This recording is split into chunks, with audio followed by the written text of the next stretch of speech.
తిరుమల క్షేత్రంలోకి అడుగు పెడితే చాలు దైవ చింతనలోకి చిన్నల నుంచి వృద్ధాప్యంలో ఉన్నటువంటి వారు కూడా జారుకోవాల్సిందే, స్వామివారి భక్తులలో మునిగి తేలాల్సిందే. ప్రస్తుతం మనతో పాటు ఒక చిన్న అబ్బాయి ఉన్నాడు. ఇతను చెప్పే శ్లోకాలు ఉంటే అసలు నిజంగా చాలా ఆశ్చర్యం వేస్తుంది.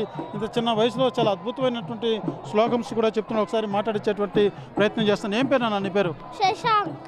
ఏం శ్లోకం చెప్పగలుగుతావు? ధృతరాష్ట్రం వాష్ట ధర్మక్షేత్రే గురుక్షేత్రే సమవేదాయుక్షవః నామకా పాండవాశ్చైవ కిమ కుర్వత సంజయ. సంజయ ఉవాచ దృష్ట్వా తు పాండవానీకం యూఢం దుర్యోధనస్తదా ఆచార్య ఉపసంగమ్య రాజాబ్జనశలాకయీ. హే కృష్ణ కరుణా సింధో దీనబంధో జగత్పతే గోపేశ గోపికా కాంత రాజా కాంత నమోస్తుతే.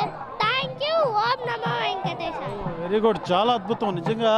అసలు ఎంత బాగా చెప్పాడంటే. ఏం పేరు నాన్న నీ పేరు? శశాంక్. ఎక్కడ మీరు ఉండేది? తిరుమల. స్వామివారి దర్శనంకి వెళ్ళున్నావా? స్వామివారి దర్శనం చేసుకున్నావా? వెళ్ళాం. ఎన్ని గంటలకు వెళ్ళావు? నిన్న నైట్ వెళ్ళాం. నువ్వు ఎలా నేర్చుకున్నావు? నువ్వు స్కూల్లోనా? నీకు ఏంటి అంత భక్తి ఎలా వచ్చింది? మా అమ్మ నేర్పించింది. మీ అమ్మ నేర్పించిందా? వెరీ గుడ్, చాలా బాగా చెప్పారు. Very good. చూస్తున్న అబ్బాయి ఎంత అద్భుతంగా చెప్పాడు. స్వామివారి మీద అంత నమ్మకం, అంత భక్తి భావన చిన్నపిల్లల నుంచి పెద్దల వరకు ఉంటుంది అని చెప్పాలి. అయితే వైకుంఠ ఏకాదశి సందర్భంగా ఈ అబ్బాయి తన ఫ్యామిలీతో పాటు స్వామివారి దర్శనం వచ్చారు.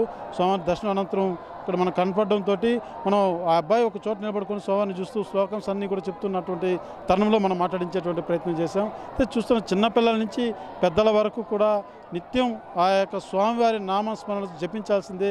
స్వామి జపన మన పునర్జన్మ సుకృత భావం అంటూ కూడా వాళ్ళ భక్తి భావంతో తెలియజేస్తున్నటువంటి పరిస్థితి. కెమెరా పర్సన్ కోటితో సురేష్, RTV, తిరుపతి. చరిత్ర సృష్టించినోడు